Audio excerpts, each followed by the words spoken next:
This is Margaret in Windsor. I was kidnapped from Buckingham Palace in '41 and brought to Moulton, Alabama.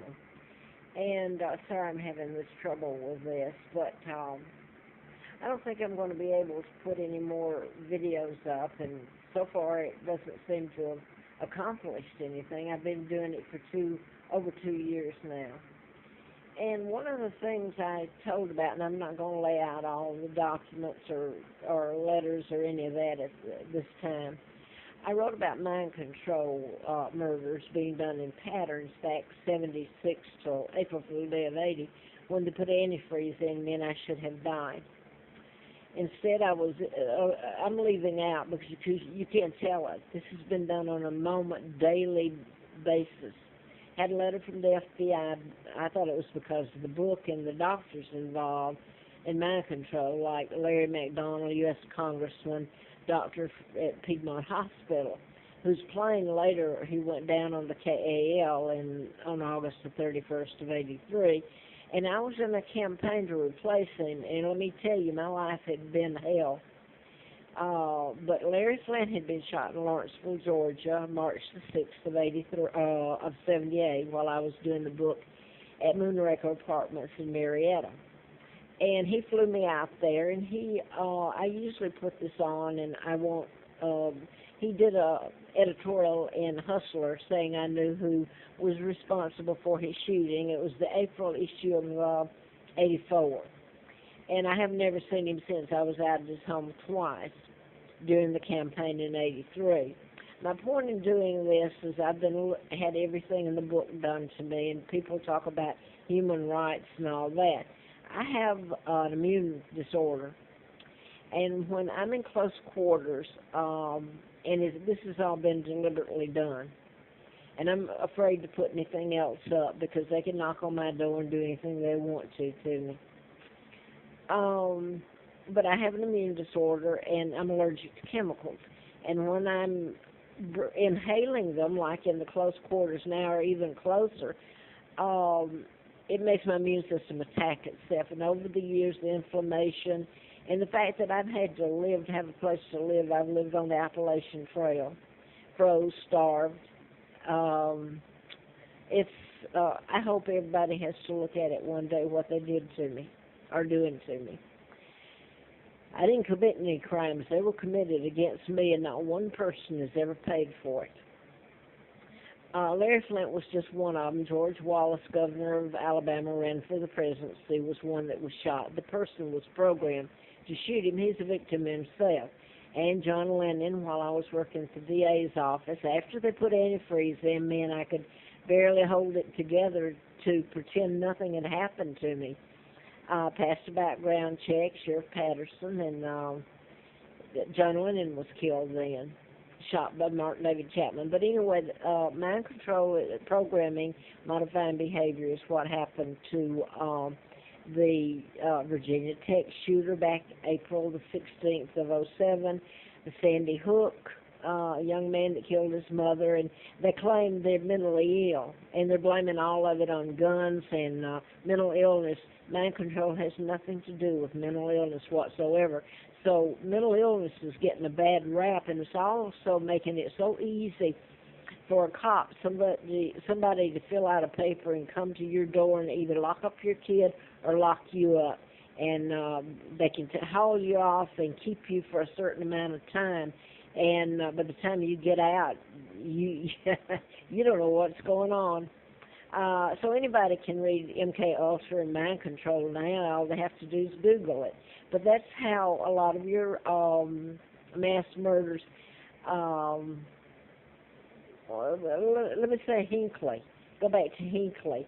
I shot the press secretary Brady, and then it was to take away your guns, and they blame it on mental illness. And where are all your doctors in this? They don't say a word about it.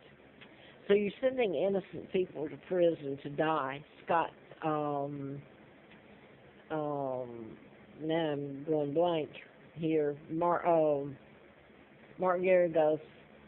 Well, I better quit.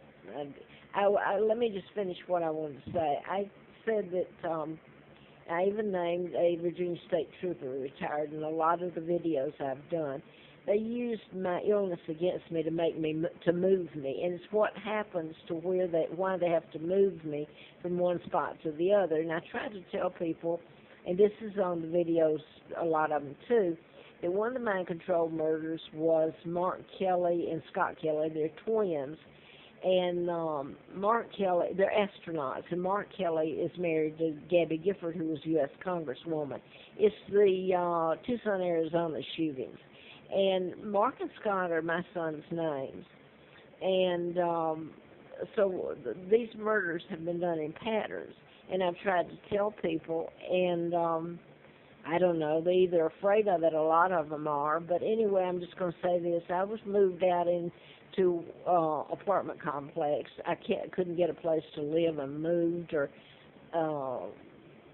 the fumes and stuff, it's made so bad they come in and soak the bedding, and I can't call the cops. Can you see the dilemma I'm in? And I'm not even I can't on here.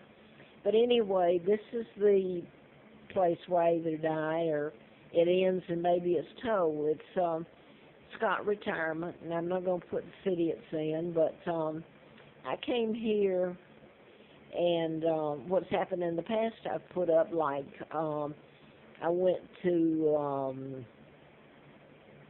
Edinburgh was one. I couldn't get a home, a place to live. Appalachian Trail. I went to Edinburgh, and they did the same thing to me there. I filled out had a lease, and it makes me look bad if you don't know, and they made it so grandiose that nobody wants to hear it. They're afraid of it all, who's doing it. But anyway, I went to Richfield, and same thing happened, retirement. They're HUD, low income.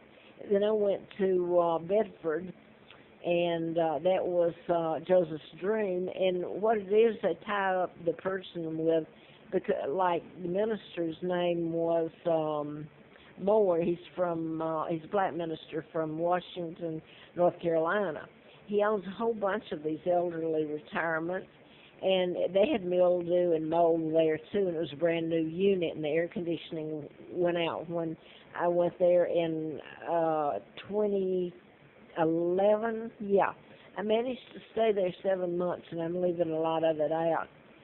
The minute I walked in, it was a brand new unit. The air conditioning went out, and the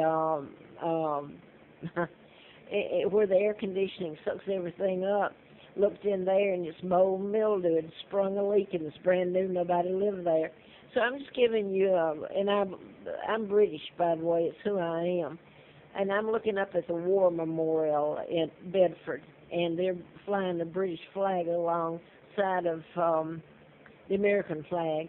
So I've tried to tell you in the other videos, and I don't know that anybody's even looking at them or care. But anyway, I have to break the lease because I'm so sick, and there's nowhere to go. I try to get an attorney. If I get one, he ups and leaves in a couple of days, and he's gone. So anyway, how many leases has it been? So if you did a background check, first of all, you wouldn't even get my real name. You get a bunch of lies where leases are broken. Why, I sound like the worst person on the face of the earth when I haven't broken a law. And I'm the best-hearted, kindest person wanting to help people you could see. But you know, it grows old when people treat you like I've been treated and call names and horrific crimes, suffering you can't imagine done to me and my children. I don't even know where they are, Mark and Scott. I will say this, where I'm at now, it's Scott, my son Scott's name. Scott Peterson, by the way, back to Scott Peterson, and Mark Geragos was the attorney. But anyway, I'm here, and I stayed a month and a half, and they actually come out and recruited me to come here, and I wondered why. I mean, I needed a place to go. But they brought me out here, and I didn't know I was inhaling, and I've put this up on video, several of them, the air conditioning unit where it looks like black mold. That's what I've been told it is, and I believe it. So I've already been here a month and a half and inhaled it. I left Saturday because I was so sick, and I called in Monday and told them that about it. I'd already told them. And the manager promised me it had been fixed. She